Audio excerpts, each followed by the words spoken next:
Para mí es un honor, recién lo decía, es un honor que usted me haya honrado con la presencia que esté aquí en A Todo Motor. Yo creo que hay muchos chicos que no tuvieron la oportunidad de verlo correr. Yo, por ejemplo, que ya no soy un chico, jamás tuve la oportunidad de verlo correr. Pero conozco un poquitito toda la historia y fundamentalmente yo quiero que usted le cuente qué es las cosas que pasaban arriba de un auto en su época y también trasladarla a la época actual. Sí, a mí en realidad me extraña un poco a veces ver chicos que se arriman, ¿no?, a saludarme o a pedir un autógrafo de mí. Chicos que ni siquiera han visto carreras de mi tiempo. Y que o los abuelos, o los padres, o lo que habrán leído posiblemente, ¿no? Seguramente porque hay un récord que tiene Juan Manuel Fangio que es impresionante. De 51 carreras que corrió en Fórmula 1, ganó 24. Pero de las 51 carreras, 48 largó en la primera fila. Primero o segundo. 23 récord de vuelta.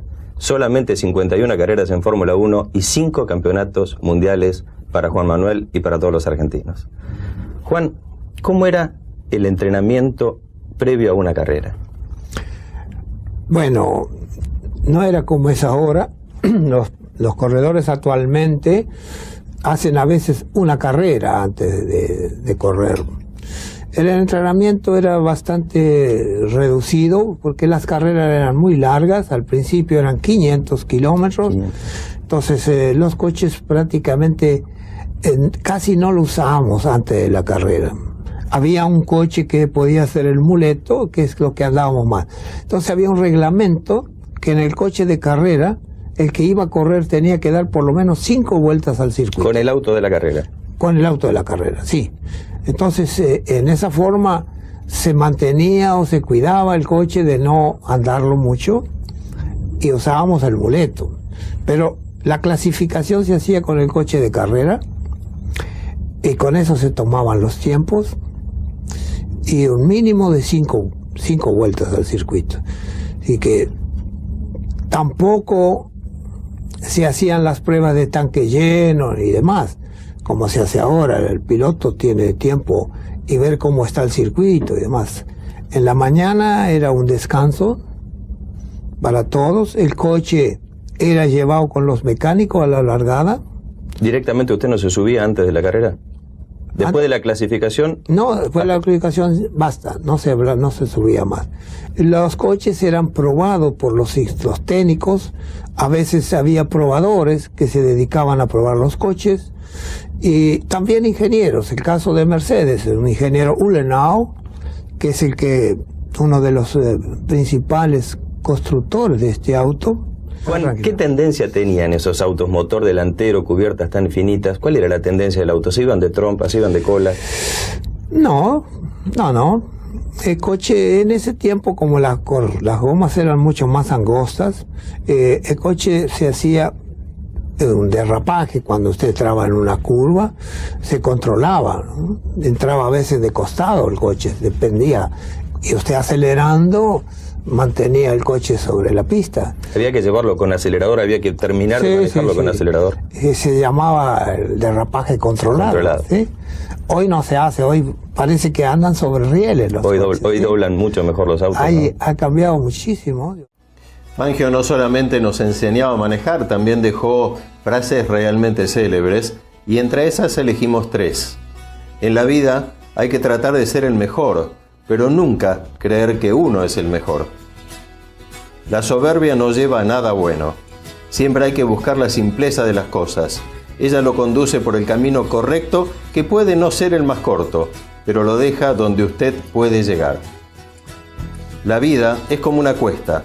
Todos queremos subir. No nos damos cuenta cuando estamos arriba y después la bajada no tiene freno. Lo seguimos escuchando a Juan Manuel Fangio.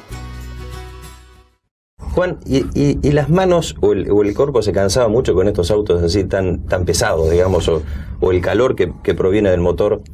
Sí, lógico. Sí.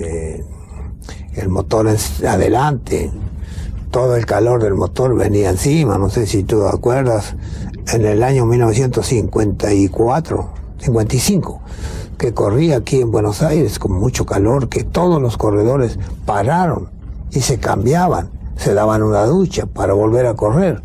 Y yo me aguanté la carrera porque físicamente estaba bien, había hecho un tratamiento pensando en el calor, y me fui aguantando y prácticamente eso fue lo que me dio el triunfo a la final. Juan, hay cosas... Hasta me quemé la pierna. Claro. Hay cosas que, por supuesto, salvando las distancias, a mí me han pasado como corredor de auto. Cuando tenía una carrera muy importante y cuando había tenido la suerte de ganar una clasificación, a veces me costaba dormir. O me iba a dormir pensando en cómo largar, cómo iba a ser la largada. ¿Cómo era Fangio la noche anterior? Sí, a todo corredor le sucede lo mismo. Yo me acuerdo cuando empecé a correr en la ruta y demás, que por lo general la noche anterior nos daban una fiesta y una cena, algo así. En una de esas yo salía despacito, como quien va al baño, me iba a dormir. Pero no siempre se dormía, pero iba pensando, no importa, voy a descansar. Así que pensando en descansar, entonces después viene el sueño solo. Se relajaba físicamente, aunque no pudiera dormir, estaba tranquilo. Sí. Y muchas veces después ya me fui acostumbrando, y a veces antes de la largada me recostaba en el box y me dormía un rato, ¿no? Claro, eso con el tiempo uno se va tranquilizando, ¿no? Siempre el nerviosismo existe ante la largada, ¿no? Vamos a escuchar qué decían los pilotos que lo vieron correr y aquellos que disfrutaron de Fangio. Mi amigo Juan Manuel Fangio es de Balcarce y fue un hombre muy humilde, que jamás culpó a nadie de nada. Fue verdaderamente honesto. Jamás lo vi realizar una maniobra desleal. Nunca más hubo en el automovilismo un embajador de su tamaño. Sir Stirling Moss. ¿Por qué ganaba tanto? Era muy contundente en la pista, no dejaba pasar la oportunidad, era un superdotado. Una vez le pregunté, intrigado a Stirling Moss, ¿cuál creía él que era el secreto de Juan? Para Stirling, era la manera de encarar las curvas, sobre todo las veloces. Era la diferencia mínima que siempre existe entre lo normal y lo fuera de serie. Por eso fue el mejor. Carlos Reutemann. Verlo manejar fue una cosa de locos. ¡Qué clase! Me mostraba Nürburgring con un Mercedes-Benz 500 cuando en la bajada de Adenau se le puso de costado. Del miedo que me agarró, yo me metía en la guantera, pero él lo corrigió con una sola mano mientras decía, hermanito, qué brava se puso. Néstor Jesús García Veiga. ¿Existen cábalas, Juan, o existían cábalas? Por lo general, todo que practica un deporte riesgoso tiene sus cábalas, ¿sí? Y viene después la superstición, que uno llega a ser un esclavo de la superstición. Yo conozco a algunos corredores, el caso de Ascari, si iba a una carrera, si le atravesaba un gato, ¿sí?, en la ruta, se volvía al punto de partida otra vez. O si le tocaban el casco, cualquier cosa de esa. Tiene que haber algún acontecimiento para que usted le saque ese problema, diríamos, de la superstición. Yo recuerdo, yo tenía como costumbre, siempre en la noche, después de cenar, ir a dar una vuelta en los circuitos para ver si yo la conocía bien. Me iba cantando yo mismo las curvas, fuerte o despacio, izquierda o derecha. Y estábamos en Berna, en el año 50, ¿sí?, con el Alfa Romeo. Estaba corriendo yo en ese año, 50 o 51, no recuerdo muy bien.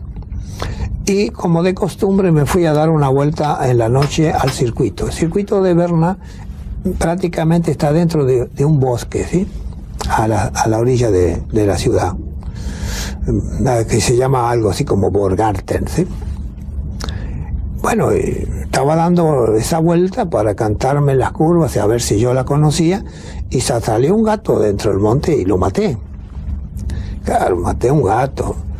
En la noche me negro costó, para colmo. Para negro, sí. Todavía en la noche me costó un trabajo. Le dije a los muchachos, maté un gato, y Dios me libre, un gato. En la noche me costó muchísimo trabajo dormirme. Bueno, a la mañana siguiente vamos a la largada y empieza a llover. Empieza a llover y llovía, y cada vez más. Entonces siempre la preocupación de que poner que esta goma o no poner la goma o una visera. Usted por lo general no tiene tiempo a pensar en otras cosas. Bueno, se largó la carrera bajo agua, claro, la carrera muy dura, muy fuerte, y bueno, tuve la suerte de ganar, así que prácticamente se acabó la superstición. Fangio fue un grandísimo campeón, dotado sobre todo de una excepcional visión estratégica en carrera y de una intachable técnica de conducción. ¿Acaso la figura más representativa de la historia del automovilismo en el mundo? Luca di Montezemolo. Siempre fue difícil separar al Fangio piloto del Fangio ser humano. Como hombre fue sin duda el más grande piloto de carreras. Tenía carisma y nunca abusó de él. Jackie Stewart. A mí me perdonaba todo, incluso algunas macanas fuertes. En Nürburgring nos quedaba uno solo de los 3 torinos en la pista. Yo quería ganar las 84 horas a toda costa y había trazado un plan con los mecánicos y los pilotos.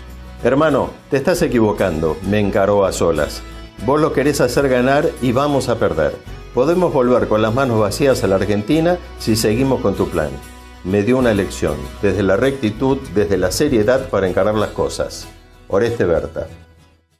Juan, me dio pie para 2 o 3 preguntas que creo que son lindas. ¿Se hablaba arriba del auto? Juan se iba dando, como se dice ahora, bueno, se iba dando manija arriba del auto. ¿Sabe qué pasa? Uno va haciéndose con el auto parte de uno mismo, ¿sí? Yo he terminado una carrera y he besado el auto. Cuando uno pasaba algún coche que me daba mucho trabajo, tal lo tocaba un poquito. Sí, en la ruta, por lo general cantaba, agarraba alguna cosa que me gustaba y seguía cantando. Porque es muy difícil, es fácil desconcentrarse. A veces uno está en una reta muy larga y se está olvidando que está corriendo y está pensando en su gente o sus amigos o lo que fuera. Entonces se distrae y la distracción es fatal para un corredor. Perdón que lo interrumpa, ¿pasa normalmente cuando uno ya tiene casi la carrera ganada eso? Sí, sí, puede pasar. Me pasé en Monza una vez, estaba yo ganando una carrera. Y en un momento dado empecé a pensar en mis primeras carreras, ¿no? Pues después ya me hice más vaquiano. Estaba pensando en ese momento qué estarán pensando mi gente, mis amigos, mi familia. Y casi me voy afuera en una curva. Claro. Ya con la carrera casi ganada. Sí. Entonces ahí mismo me concentré nuevamente y se acabó ese problema.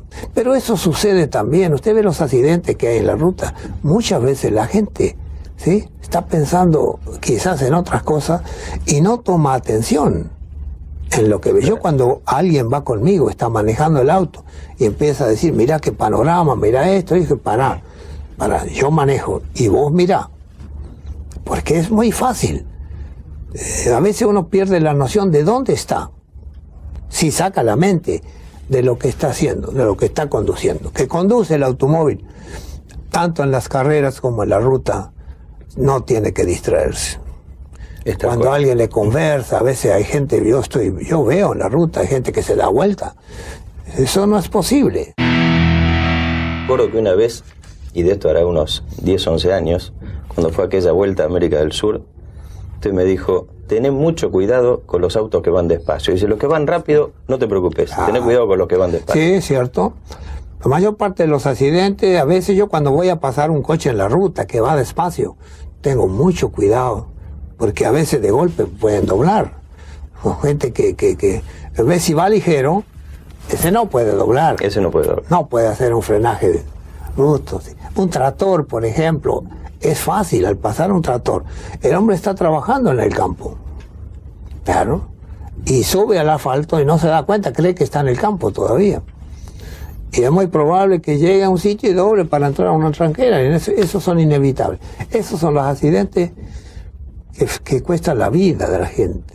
Sí, son fatales, accidentes fatales. Claro. Juan, ¿qué calcula usted que hacía mejor que los demás? ¿Y qué hacía peor? ¿O qué no logró hacer? ¿O algo que haya visto en algún piloto que usted no logró hacer? Bueno, un piloto no nace, se va haciendo. Claro. Yo me acuerdo cuando empecé a manejar, agarraba fuerte el volante, agarraba fuerte el cambio, las manos las lastimaba y demás. Después me di cuenta que había que usar guantes, ¿no? Pero todo eso va requiriendo su tiempo, ¿sí? Ahora, hay pilotos como todos, somos todos iguales hasta una velocidad, ¿no? ¿Cierto? Hasta un punto. Se ve que a veces las décimas, los coches son iguales. Usted tiene en este momento un piloto como Alain Prost y Senna. Le hace siempre el mejor tiempo. Que sí que su plafón quizás es un poco mayor que el de Prost. Claro. Todos los años alguien se consagra campeón del mundo, pero es circunstancial. El verdadero campeón es uno solo, es Juan Manuel Fangio, Ayrton Senna. Juan Manuel Fangio fue el hombre más agradable que yo conocí en el mundo de las carreras, dueño de una gran beta humana, Niki Lauda. Me gustaría, antes de acabar mi campaña, poder correr en la Argentina, el país de Fangio. Fernando Alonso. Ya ha llegado a ese nivel, a ese plafón en el que están todos los mejores del mundo. ¿Cuál es esa décima? ¿Cómo se baja esa décima?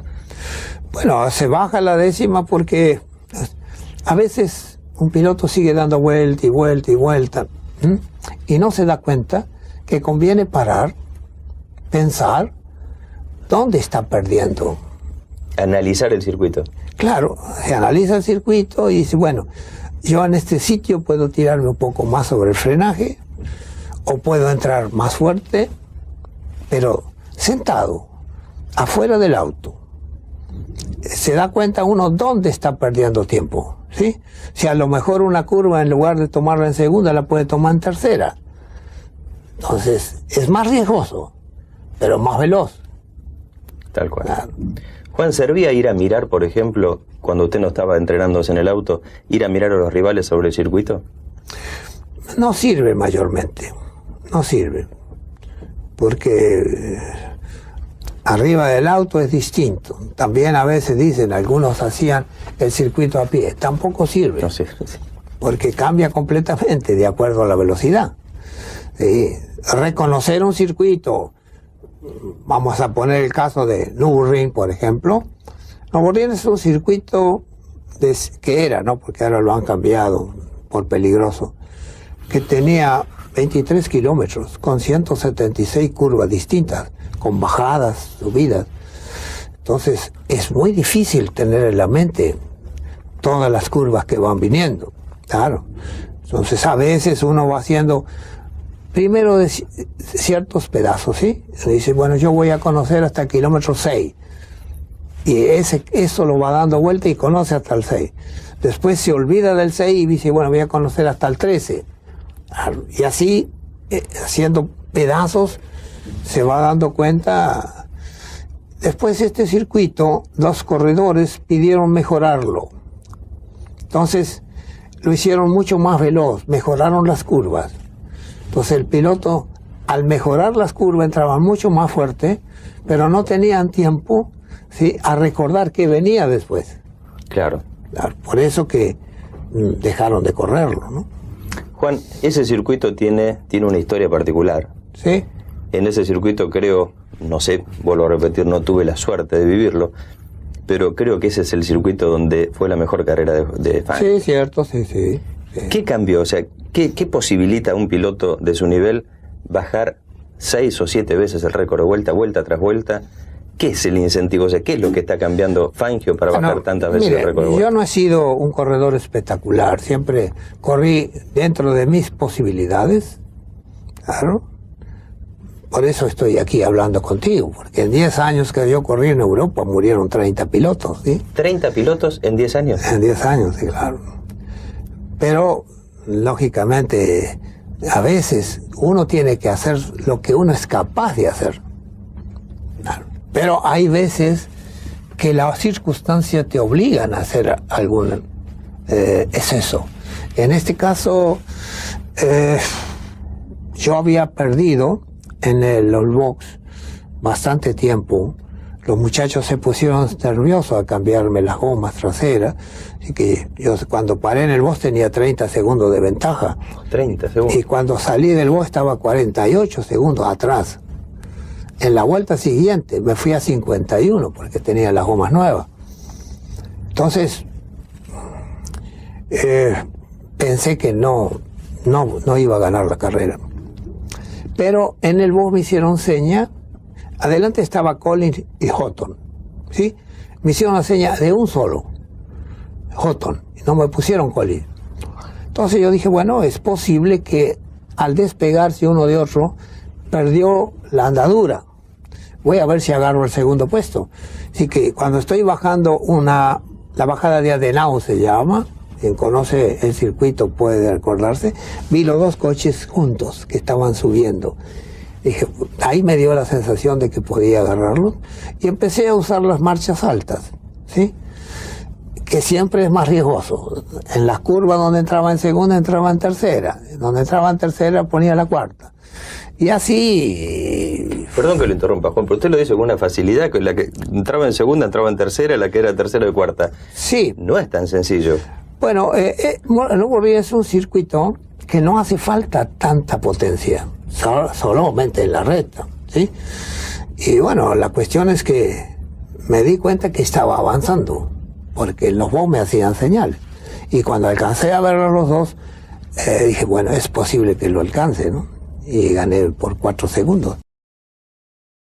La trascendencia que tuvo en Europa, por ejemplo, marca a las claras lo grande que fue. Yo que viví en Italia muchos años, sé lo que significó a los ojos del mundo. Un verdadero número uno, un pedazo grande del país. Diego Maradona. Alemania sigue rendida a sus pies en el recuerdo permanente. Italia lo venera como si fuera propio. En España todavía se jactan de haberlo visto correr. Mientras la Argentina, su país, aún le debe el gran homenaje que quede grabado para la eternidad. Fernando Tornello. Yo me acuerdo cuando fuimos con los muchachos a la maratón. Con los Torino. 84 horas. Entonces, yo conseguí algunos coches de Opel y de Renault que nos prestaron para que los muchachos anduvieran. Entonces, después, cuando había que hacer los tiempos, le dije, bueno, quien hace los tiempos usando tercera y cuarta solamente es que ya conocen el circuito. Porque uno... la curva le viene encima y para asegurarse manda un cambio más bajo. Seguro. Es más fácil. Es más fácil. Es más seguro. Por eso era la pregunta. Si uno conoce, usa la marcha más alta. ¿Hay un secreto en Nürburgring? ¿Hay un secreto en Monza? ¿Hay un secreto en Monte Carlo? Bueno, es distinta la situación de unos con otros, ¿sí? Monza... Ahí, en aquel tiempo, ahora ya no, porque han hecho una chicana, antes de la curva del curvón, el primer curvón. El primer curvón se entraba muy fuerte, pero tenía señales de 300, 200, ¿sí? 150. Entonces el piloto, cuando ve una señal, enseguida levanta el acelerador, ¿sí? Pero la curva, que era escondida en un monte, podía entrarse muy fuerte. Entonces yo me fui arrimando, sin mirar los carteles. Entonces, hasta que encontré un punto, que era un árbol sobre la izquierda. Hasta ahí, a fondo. Entonces ubicaba el auto y volvía a apretar el acelerador. Y ahí sacaba casi un segundo por vuelta. Es impresionante. A mí me resulta impresionante. Claro. Son lugares. Monte Carlo, por ejemplo, es un circuito que el piloto tiene que estar físicamente muy bien, porque no tiene una recta para descansar. El piloto siempre le gusta los circuitos donde hay una recta que puede descansar y puede pensar. Monte Carlo no hay tiempo. Uno se lo pasa uno cambiando y acelerando y frenando, cambiando. Así que en la época nuestra, que el coche tenía 4 cambios, 13 veces teníamos que cambiar. Por vuelta. Por vuelta. Eran 100 vueltas, se imagina. Entonces, llega un momento que para mantener el ritmo, uno empieza a caer su fuerza, su físico. Entonces, o va más lento o se va afuera. Lo que es bueno inclusive recordarle, como dice al principio del programa, a los chicos, no existía ni el cinturón de seguridad, No. ni el buzo antiflasma. No, ni casco. Teníamos un casco de tela los primeros años. Recién el 52 fue obligación. Primero era optativo. Entonces, cuando veíamos a alguno que se ponía casco, decía, este tiene miedo. Tal cual. Es un poco estúpidas, cosas estúpidas. Y a mí me salvó el casco. El accidente que yo tuve en el 52 en Monza, mi casco quedó todo raspado de costado. Así que quizás no hubiera tenido el casco, no estoy contando el cuento aquí. Hace algunos años me preguntaron ¿a qué hombre pondría como ejemplo de campeón? Respondí a Fangio, Ernesto Sábato. Usted sabe que uno no sabía muy bien, yo no sabía hablar en alemán, entonces nos entendíamos un poco con señas, ¿no? El año 54 los demás pilotos de Mercedes no estaban a la altura del piloto de número 1. Entonces contrataron a Stirling Moss para reforzar el equipo. Entonces vamos a probar al Nürburgring. Este chico conocía bastante bien el circuito, había corrido muchas veces. Y en la mañana salimos a dar unas vueltas, yo di unas vueltas a un tiempo y me paran, ¿no? Y Moss siguió andando hasta que bajó mi tiempo. Pues ya fuimos a almorzar, se había terminado la prueba. Terminando las pruebas, fuimos a almorzar y cuando estábamos almorzando, Neubauer me dice si quería dar alguna vuelta en la tarde. Y yo dije, sí, cómo no, y me había quedado un poco con la espina, ¿no? Uno siempre quiere ganar, sí. Pilotos, si no tenemos eso, si nos entregamos en todo, no vamos a ninguna parte. Entonces ya los mecánicos estaban en la pista con el coche. Cada piloto teníamos 3 mecánicos exclusivos, porque no todas las escuderías son iguales. Mis pilotos fueron desde el primer momento que corrí hasta que terminé mi carrera, fueron siempre los mismos. Los mismos 3 mecánicos. Estos 3 mecánicos. Entonces salgo, pego 3 vueltas muy fuerte y bajo el tiempo. Entonces, cuando voy llegando al box, los mecánicos habían juntado una florcita silvestre, hicieron un ramito y me lo trajeron. Entonces ahí me di cuenta que el alemán es sentimental, no es demostrativo. No es como el italiano, el demás es efusivo, vienen los abrazos. No. Pero eso fue para mí me cimbronó. Entonces me di cuenta que en realidad también ellos son como todos nosotros. Juan, había días malos y días buenos. Algunos pilotos sí, no todos. Algunos pilotos sí. Sí, algunos pilotos algunos días eran incansables y otras veces no. No todos los pilotos. Había pilotos como, qué sé yo, un Ascari, un Stirling Moss, siempre eran iguales, ¿no? Pero algunos pilotos tenían su día que eran incansables. ¿Qué hacía Alberto Ascari? Porque usted en su libro lo menciona como un excelentísimo piloto, Alberto Ascari. Sí, muy fuerte. Sí, era un hombre que si tomaba la punta era muy difícil de alcanzarlo. ¿Es muy difícil andar solo en la punta? No, porque usted tiene del bosque, le están haciendo señales. Cada vuelta usted sabe su posición. Hay que ir buscando referencias como para andar siempre bien solo corto. se anda mejor, no tiene ninguna molestia. Claro, no, del bosque le van. Usted prácticamente. Yo tenía un hombre, por ejemplo, que casi era como si me estuviera hablando. Estaba en el box, Guarino Bertocchi, de Maserati. Él no tenía un cartel, no tenía nada. Pero él salía solito al frente y me hacía así, o me hacía tranquilo, me hacía fuerte, solamente con la mano, ¿sí? Y era como si estuviera hablando conmigo, ¿sí? Era un conocimiento absoluto. Claro, a veces se va, porque a veces los números no se alcanzan a ver, ¿no? Tal cual. Juan, ¿qué piloto en todas las épocas de la Fórmula 1, según usted, es el más parecido a Fangio? Mire, de los pilotos que yo he conocido, ¿sí? De todas las épocas, quizás mejor que yo, fue Jean Clare. Jean Clare, usted lo veía, parecía que andaba despacio y el tiempo era el mejor. Logró lo que logró, pero siendo el mismo de siempre. Como él mismo decía, me podré comprar un traje un poco más caro, un zapato más caro, hacer un departamento para estar con toda la familia, pero siempre vuelvo a casa de mis papás. En su último cumpleaños, la última foto que se sacó fue conmigo y con Froilán González. Desde entonces, todos los 24 de junio, nos juntamos en su casa. Luis Landricina. Jean Clare a las 3-4 vueltas ya le hacía el tiempo. Le salían las cosas fáciles. Fuera de lo... Y lamentablemente murió de una cosa muy tonta. Usted sabe que en aquel tiempo se bajó la cilindrada para evitar, diríamos, la velocidad. Pero no bajaron el peso mínimo. No pusieron el peso mínimo. Así que los coches lo hacían muy livianitos. Y para mí, yo lo había visto unos 15 días antes en Silverstone romper la parte, la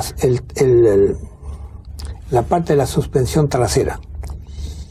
Cuando usted rompe la suspensión trasera, es muy difícil dominar el auto. Claro. Es preferible romper a lo mejor la dirección de una rueda, usted tiene la otra para manejar. Pero si se rompe algo atrás, el coche hace este efecto.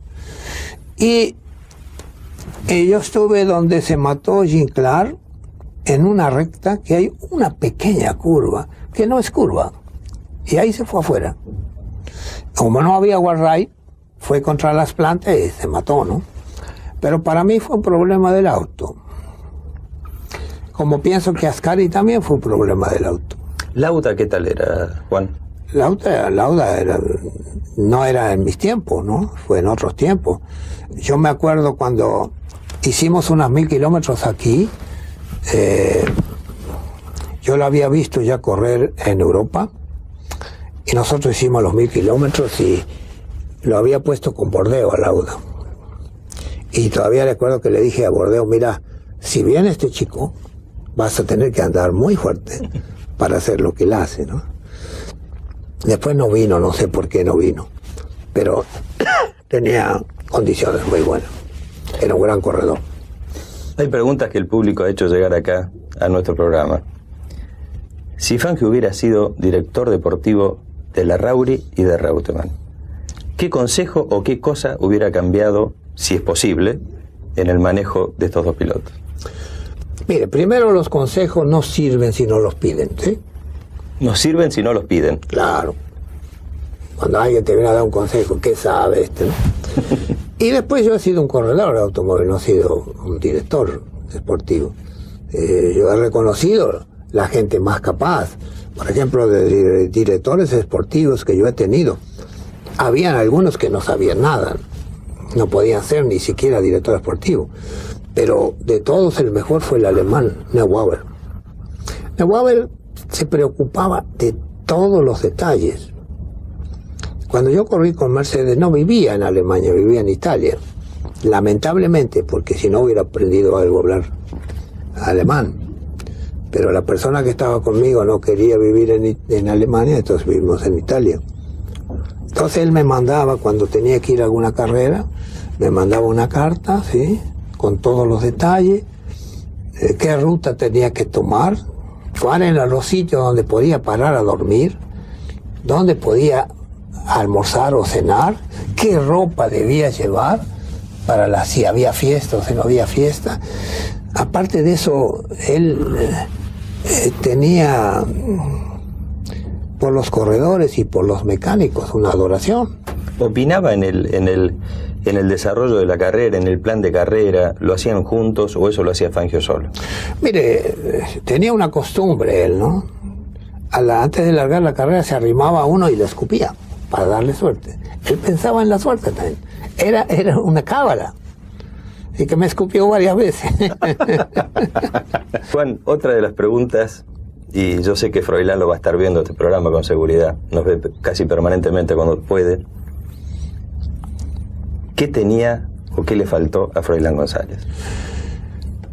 Yo no creo que le haya faltado nada. Usted sabe que el primer año yo llevé a un joven que se llamaba Benedito Campos, ¿sí?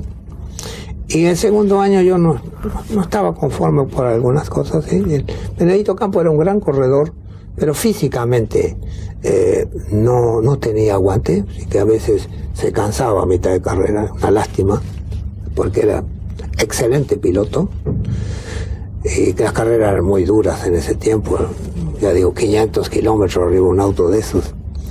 Froilán tenía todas esas condiciones, y en realidad yo llevé a Froilán sin tener una amistad mayormente con él. Fue el Domingo Marimón, que era muy amigo mío, que empezó, a lo mejor Froilán se lo trabajó a Domingo, ¿no? Llevarlo al gordo, llevarlo al cabezón, llevarlo, todos los días que estaba conmigo me insistía que lo llevara, ¿sí? Y así fue que Froilán vino con nosotros y se destacó inmediatamente. La prueba evidente que Ferrari siempre, creo que su habilidad era también, una de ellas es el saber elegir los pilotos, y que para satisfacción de Ferrari y para agrandar de Froilán, él ganó por primera vez al Alfetta, que era imbatible, cuando corrimos en Silverstone. Entonces sudaciones se levantaron. Y que no creo que le haya faltado nada a Froilán, al contrario. ¿Qué más puedo decir? Juan fue el hermano de la vida que me dio el automovilismo. Más que un hermano, un padrino. Anduvimos 50 años juntos por el mundo, primero en las carreras y después compartiendo reuniones o viajes. A su lado aprendí siempre muchas cosas. Entre nosotros, la rivalidad era meramente deportiva. Desde la largada hasta la bandera a cuadros y nada más. Cada uno quería ganar, pero después de la carrera se terminaba. José Froilán González. Juan, ¿me equivoco yo si digo que una de las grandes habilidades, por llamarlo de alguna manera, de Fangio fue la elección de los equipos, los mecánicos y los autos? ¿Saber elegir? ¿Quién, el piloto? No, digo, me parece a mí que la gran habilidad de Juan Manuel Fangio, por llamarlo de alguna manera, fue la elección certera de cada equipo, cada auto y los mecánicos. Mira, es que yo no elegí eso. Yo fui a Europa a correr con un equipo propio. Y ese año gané 6 carreras en Europa. Y eso despertó un poco el entusiasmo, ¿eh? Al año siguiente, teniendo yo nuestro equipo allá, Alfa Romeo me lleva de piloto. Yo tengo la suerte de ganar la primera carrera, entonces automáticamente se fue. Pero no elegíamos los mecánicos.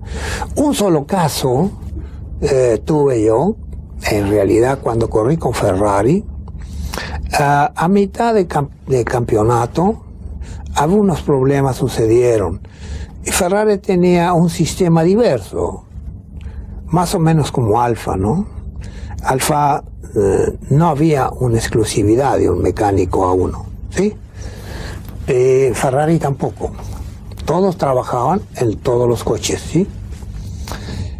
Entonces, en un momento dado que yo decido que no voy a correr más, entonces Jean Bertoni fue a hablar con Ferrari y demás, y yo le pongo como condición las carreras que faltaban, que quería un mecánico para mi coche, responsable de mi auto. Y no perdí más carreras, claro. Juan, se nos está terminando el programa.